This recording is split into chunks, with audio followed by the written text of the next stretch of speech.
Finally বন্ধুরা আজকে আমরা চলে এসেছি আমাদের 2 নম্বর মৌমাছির মাঠে এখানে মধু ভাঙার জন্য। আজকে কিন্তু আমরা এখান থেকে প্রথম মধু ভাঙবো, আর মধু ভাঙার পরে দেখবো এখান থেকে কটা বালতি মধু হয়। তার আগে এখানে দেখতে পাচ্ছ তোমরা নেট, আর এই নেটটা আগে আমাদের টাঙিয়ে নিতে হবে, কারণ আমরা যখন মধু ভাঙবো তখন মধু সেন্টটা পেয়ে মাছিতে জ্বালাতন করতে পারে, সেজন্য এই নেটটা টাঙিয়ে নিচ্ছি আমরা। সো ফাইনালি আমাদের নেটটা টাঙিয়ে নেওয়া হয়ে গেছে। এখন আমরা চলে এসেছি মধু ভাঙার জন্য, আর এখন চাকের মাছিগুলো কিভাবে ঝাড়ছি তোমরা দেখতে থাকো। আর তোমরা আমার হাতে যে চাকটা দেখছো এটাতে কিন্তু প্রচুর মধু উঠেছে। আমি এই সাইডটা ঘুরে দেখাই, এই যে দেখছো এখানে কিন্তু মধু সিলফুট করে রেখে দিচ্ছে। আর এখান থেকে 23-24 দিন আগে কিন্তু আমার চ্যানেলে একটা ভিডিও ছেড়েছিলাম, সেটাতে আমাদের মৌমাছির লাশ খাওয়ার দেওয়া হচ্ছিল, আর আজ প্রথম ভাঙা হচ্ছে, তোমরা দেখতেই পাচ্ছ। আর আমার ওই ভিডিওটাতে কিন্তু 1 মিলিয়নের বেশি ভিউজ এসেছে, আর ওতে একটাই বেশি কমেন্ট এসেছে, সেটা হচ্ছে ভেজাল মধু। এই বিষয়টা আমি তোমাদেরকে আরও একবার জানিয়ে দিই।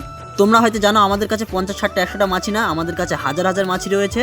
এখনকার বিষয়টা বলি, এখন কিন্তু মাঠে নজরবর ফুল রয়েছে, সেজন্য মৌমাছিরা কিন্তু আমাদের কাছে মধু এনে দিচ্ছে। আর যখন মাঠে কোথাও ফুল থাকে না তখন মৌমাছিরা খাবে কি আর মধু আনবে কি?